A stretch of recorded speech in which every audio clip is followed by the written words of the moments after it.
ክብር ለጌታችንና ለእርሱ ለክርስቶስ ሆነ። እርሱ ለዘላለም እስከ ዘላለም ይነግሣል። ጌታችን ጸሎት ውስጥ እኛን እንዳስተማረ በመጨረሻው ጸሎት ውስጥ እንዲህ ይላል፣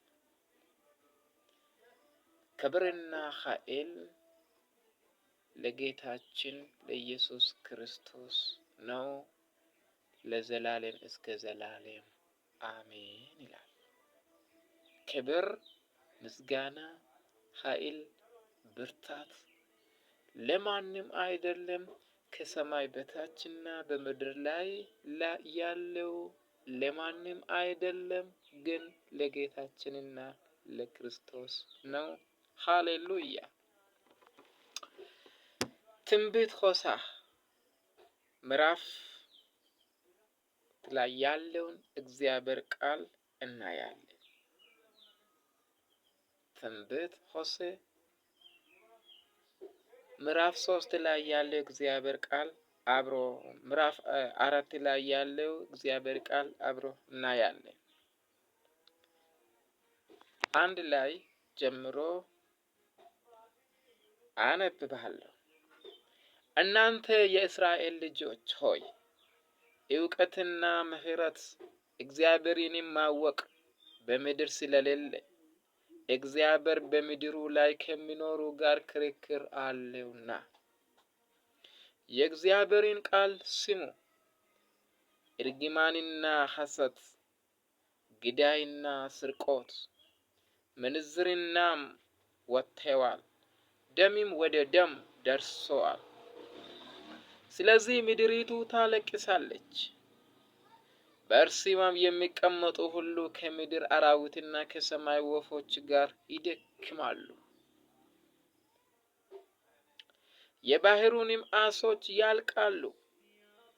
ነገር ግን ሕዝብ ከካህን ጋር እንደሚከራከሩ ናቸውና ማንም አይከራከር፣ ማንም አይዘለፍ። በቀንም ትሰናከላለህ፣ ነቢዩም ከአንተ ጋር በሌሊት ይሰናከላል። እናትህንም አጠፋታለሁ። ሕዝቤ እውቀት ከማጣቱ የተነሳ ጠፍቷል፣ አንተም እውቀትን ጠልተሃልና። እኔ ካህን እንዳትሆነኝ እጥልሃለሁ፣ የአምላክህንም ሕግ ረስተሃልና። እኔ ደግሞ ልጆችህን እረሳለሁ፣ እንደ ብዛታቸው መጠን ኃጢአት ሰሩብኝ።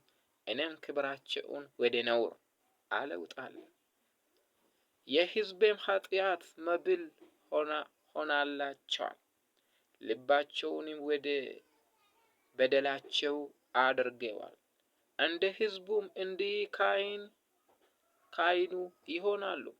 በመንገዳቸውም እበቅላቸዋለሁ፣ ስራቸውንም እመልስባቸዋለሁ።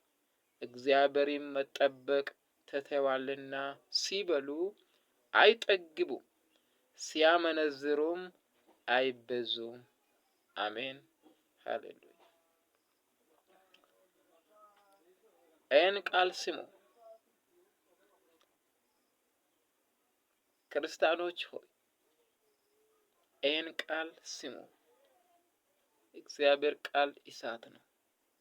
እግዚአብሔር ራሱ እሳት ነው። ቃሉ እሳት ነው። ቃሉ ራሱ እግዚአብሔር ነውና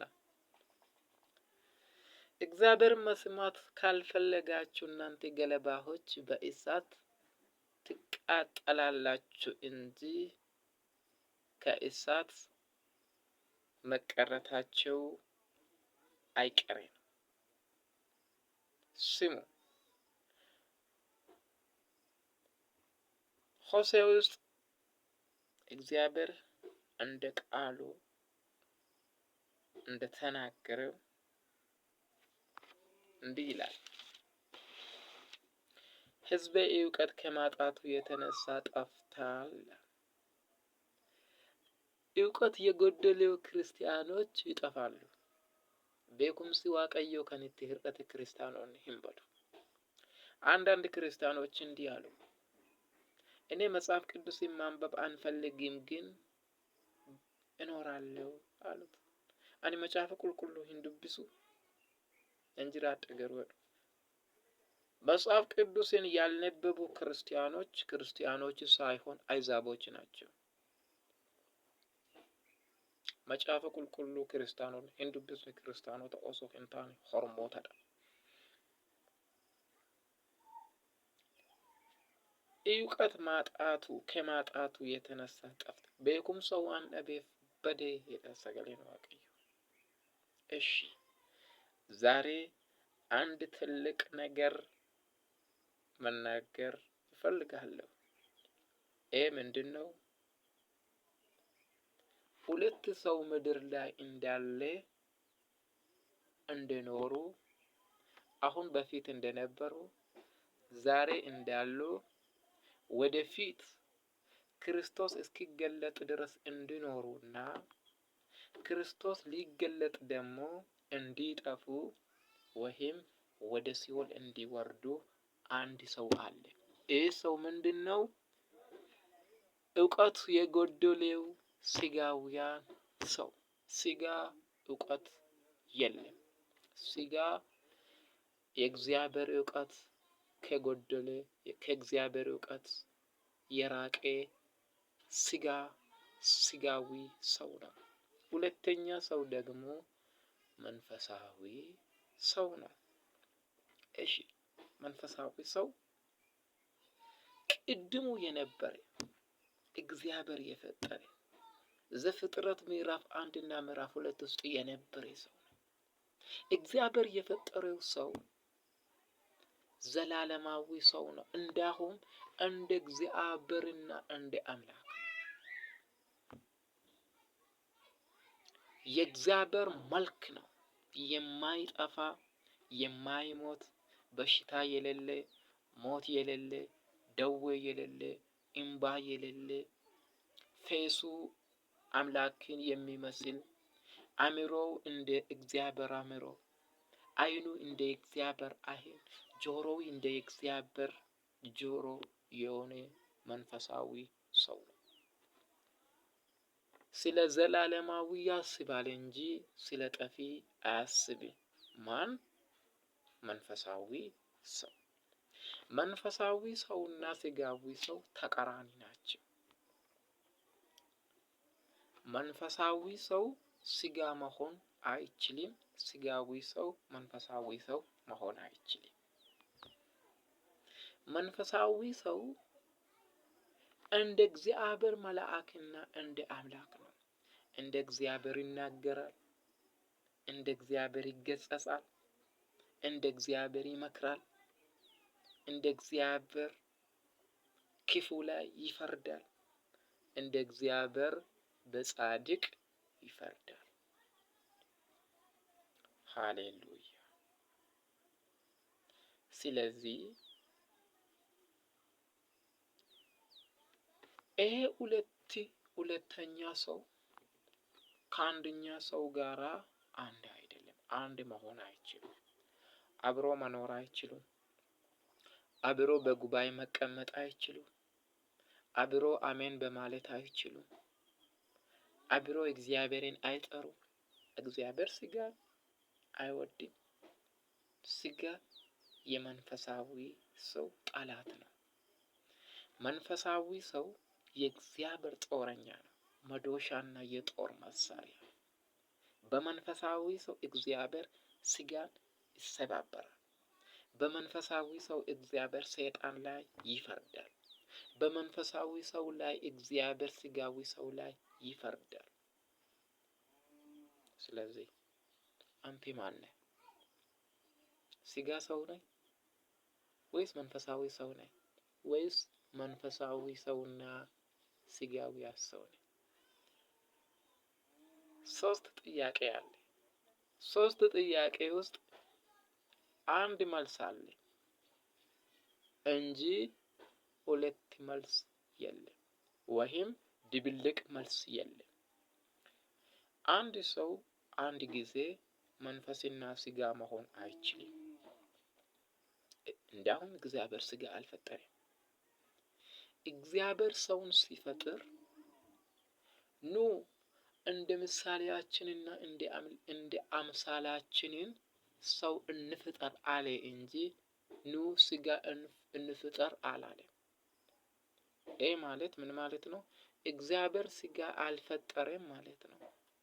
ስጋ ከሕግ እርግማን ከተነሳ የተገለጠ ሰው ነው እንጂ እግዚአብሔር በዘፍጥረት ምዕራፍ 1 እና ምዕራፍ 2 ውስጥ የተፈጠረ ሰው አይደለም።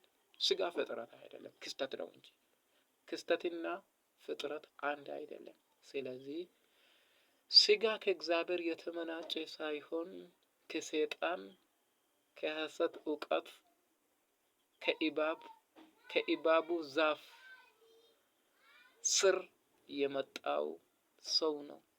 ስለዚህ እግዚአብሔር ስጋን አያውቅም። ስጋና እግዚአብሔር አንድ መሆን አይችሉም።